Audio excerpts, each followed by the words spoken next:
Ya, terungkapnya maklar kasus terhadap 3 hakim Pengadilan Negeri Surabaya yang memvonis bebas Ronald Tanur semakin menegaskan bagaimana hukum di negeri ini sedang tidak baik-baik saja dan bisa diperdagangkan. Terapi kejut nampaknya perlu dilakukan untuk membenahi negeri ini dan industrialisasi hukum. Sudah bersama kami Marwar Siahaan, ya, mantan hakim MK. Selamat sore Pak Marwar.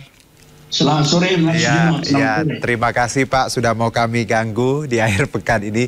Pak, kalau kita lihat ini praktik jual beli perkara dari tadi paket berita yang kita hadirkan ini melibatkan hakim biasa sampai hakim agung Pak, dan ini berlangsung lama. Anda sebagai mantan hakim MK, tanggapan Anda dulu seperti apa? Ya, jadi bagi saya ini sebenarnya seperti bom atom ini di Hiroshima, ya, belum bom nuklir seperti yang sekarang. Baik. Oleh karena itu sebenarnya ini kalau kita memperhatikan semua ini, apa yang dikonstatir oleh masyarakat selama ini semakin jelas sebenarnya bahwa memang hukum itu diperdagangkan betul.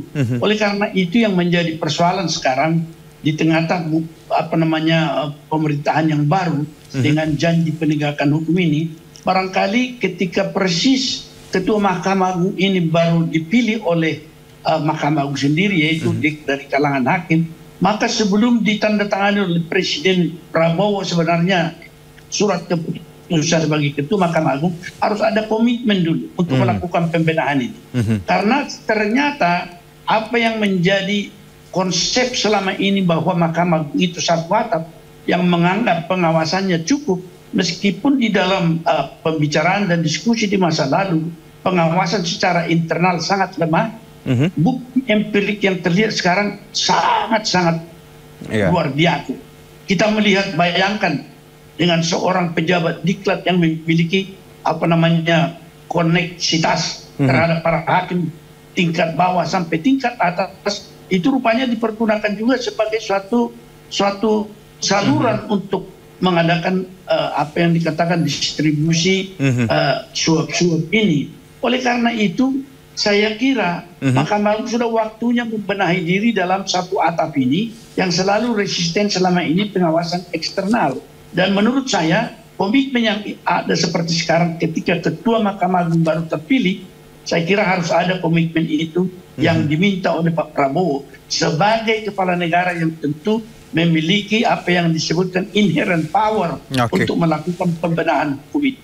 Tanpa itu kita tidak bisa, tanpa suatu perbaikan yang luar biasa dan menyeluruh dalam sistem, maka kondisi ke depan distrust atau ketidakpercayaan terhadap peradilan semakin akan membahayakan Indonesia sendiri. Karena distrust itu bisa menyebabkan rakyat akan membawa keadilan ke dalam tangannya sendiri, yaitu berlaku anarkistis. Ini yang merupakan kekhawatiran kami saat ini. Dan kalau kita lihat tadi Pak, berdasarkan dari tim penyidik dari 2012 sampai 2022 itu mengumpulkan tadi hampir 1 triliun dari jual beli perkara. Ini kan kita bisa bayangkan gimana transaksi itu begitu masif di selama 10 tahun sampai angkanya pun hampir 1 triliun untuk satu orang, ya Pak, ya.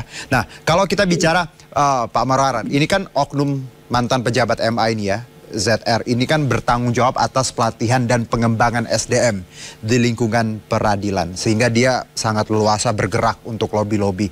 Kalau Anda tadi menyebutkan sebenarnya ini saatnya MA sudah tidak resisten lagi terhadap pengawasan eksternal, harus ada pengawasan eksternal seperti itu karena oknumnya pun bisa bermain.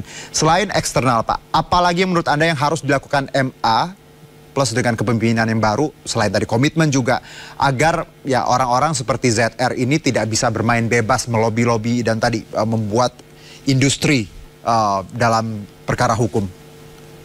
Ya, jadi sekarang Mahkamah Agung itu, termasuk juga Komisi Judisial yang kelihatannya tidak berdaya itu, harus meninggalkan sudah metode pengawasan yang selama ini dianut. Kita harus melakukan inovasi-inovasi dan pengawasan itu bisa tanpa menyentuh hakim itu sendiri kecuali produk-produknya dengan apa yang kita kenal selama ini legal audit kah, apa yang dikatakan monitoring, evaluasi melalui observasi dan survei itu, dan kemudian harus memperluas jaringan ini sedemikian rupa, melibatkan masyarakat juga dengan satu metode yang tersusun. Dan jangan seperti sekarang metode yang sangat kuno dan sangat klasik dilakukan seperti itu dan tidak berdaya. Kalau boleh saya katakan, Mas Juno ya, saya baru dapat WA dari seorang pengacara, bagaimana laporannya terhadap Hakim Agung di Mahkamah Agung itu sampai sekarang hanya diberikan satu surat pengantar kepada pengadilan tinggi untuk melihatnya di tingkat pengadilan tinggi dan tindak lanjutnya tidak ada. Inilah yang dikatakan kalau pengawasan yang internal itu memiliki kelemahan sendiri. Karena sudah lama Pak Bagir juga ketika menyusun blueprint pembangunan Mahkamah Agung menyatakan pengawasan internal itu sangat lemah karena berlaku terhadap rekan-rekan sendiri. Oleh karena itu pahit atau pedas itu kita harus berani melihat bahwa pengawasan eksternal kita hidupkan, tetapi dengan metode dan mekanisme yang modern seperti apa yang dikenal di Komisi Judisial di negara-negara maju dan juga pengawasan yang dikenal dalam sistem modern. Apa yang dilakukan sekarang hanya menerima laporan kemudian tidak melakukan tindak lanjut. Itu yang menyebabkan semakin berkembang apa yang dikatakan penyimpangan-penyimpangan itu. Apalagi kalau seorang kepala diklat memiliki keleluasaan secara vertikal ke bawah dan ke atas, secara horizontal juga di samping. Bayangkan itu dia menjadi maklar dengan leluasa dan tidak ada yang dapat mengawasi itu. Tentu saja metode pengawasan seperti ini dikenal juga, tetapi itu harus ada satu komitmen dari Ketua Mahkamah yang baru kepada Presiden sebelum dia ditandatangani SK-nya yang baru sebagai Ketua Mahkamah.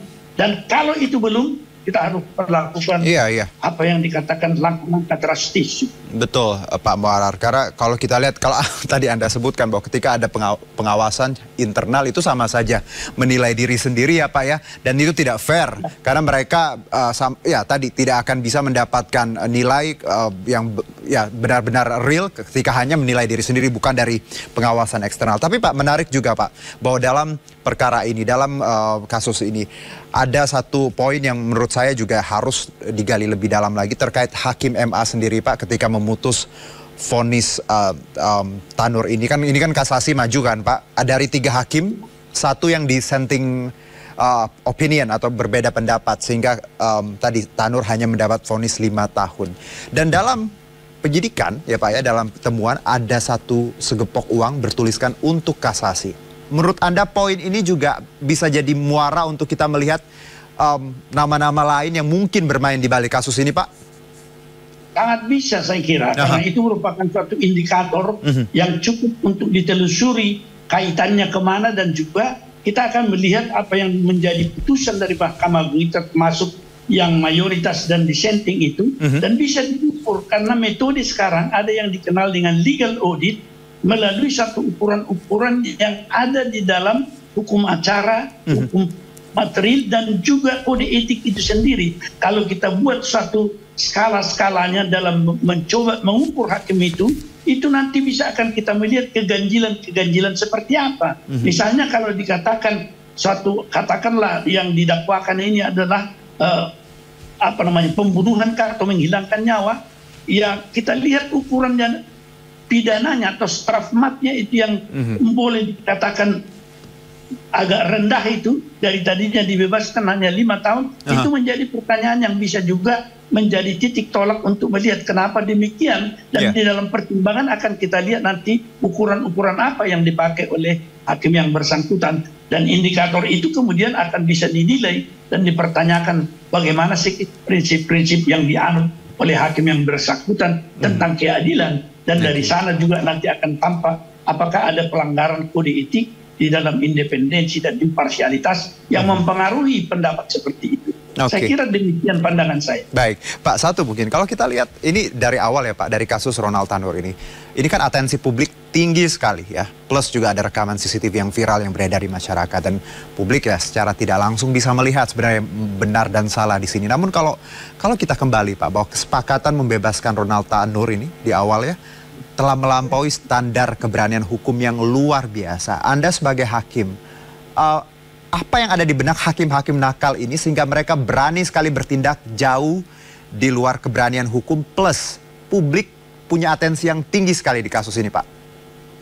Ya, saya kira di samping keserakahan, di samping juga harapan untuk memperoleh yang besar, mereka juga memperoleh jaminan barangkali akan perlindungan yang boleh dimiliki mereka dengan membackup apa yang mereka lakukan itu.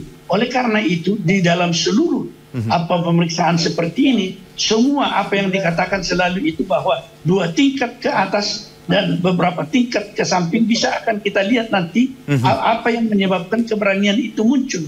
Karena di samping ukuran yang kita katakan independensi hakim itu bukan hanya terhadap lembaga lain, tetapi secara internal juga kepada pimpinan, itu ada kemungkinan itu terjadi karena mungkin juga mereka terpengaruh. Apakah ada yang dikatakan tekanan dari atas atau adakah suatu pesanan dari samping atau jaminan-jaminan yang diberikan sehingga mereka memiliki keberanian seperti itu. Karena menurut saya kalau bisa dilihat nanti putusan daripada hakim PN dan dilihat hakim MK, hakim Mahkamah Agung itu dalam melihat alur pikiran dan pertimbangan itu juga akan ada nanti bagaimana cara apa yang disebutkan mendengar secara audi alteram partem secara cukup dari kedua belah pihak penuntut umum maupun pengacara atau terdakwa yang bisa akan kita seimbangkan nanti apakah memang cukup fair mereka memberikan suatu sikap imparsial atau tidak memihak yang bisa menjadi suatu pintu masuk di dalam melihat apakah penyelewengan atau penyimpangan itu memang dipelihara atau dari diri hakim sendiri atau ada tekanan dari luar atau pengaruh lain. Saya kira itu dengan mudah dapat di dalam metode yang disebutkan legal audit putusan hakim. Legal audit tadi berarti bahwa Anda melihat bahwa ketika ada keberanian yang melampaui tadi keberanian hukum yang standar ini tentu patut dicurigai kemungkinan ada sistem atau sesuatu yang melindungi sehingga mereka berani sekali bertindak brutal dalam tanda kutip. Satu mungkin Pak Marwara ini ingin saya tanyakan juga, kalau saya baca di lapangan ya Pak, banyak teman-teman yang ketika bicara meliput sidang kerap ada jadwal sidang yang janggal Pak. Kadang entah itu pagi sekali, entah sore sekali.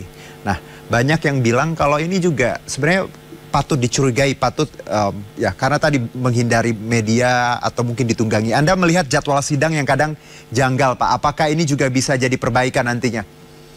Oh iya, sangat bisa, karena memang sidang yang terbuka dan dalam waktu yang wajar itu adalah dimaksudkan untuk pengawasan dari publik atau masyarakat secara umum yang melihat dan memantau.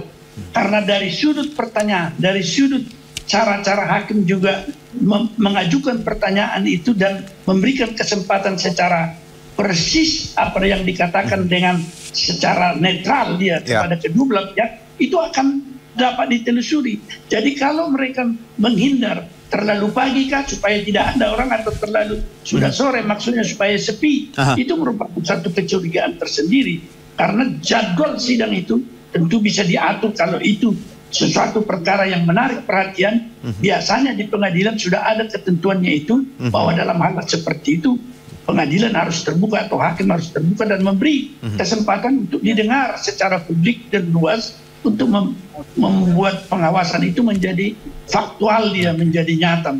Baik, Pak Marwara, terima kasih sekali untuk obrolan sore ini. Semoga Ketua MA yang baru juga punya komitmen dan nonton ini ya Pak ya.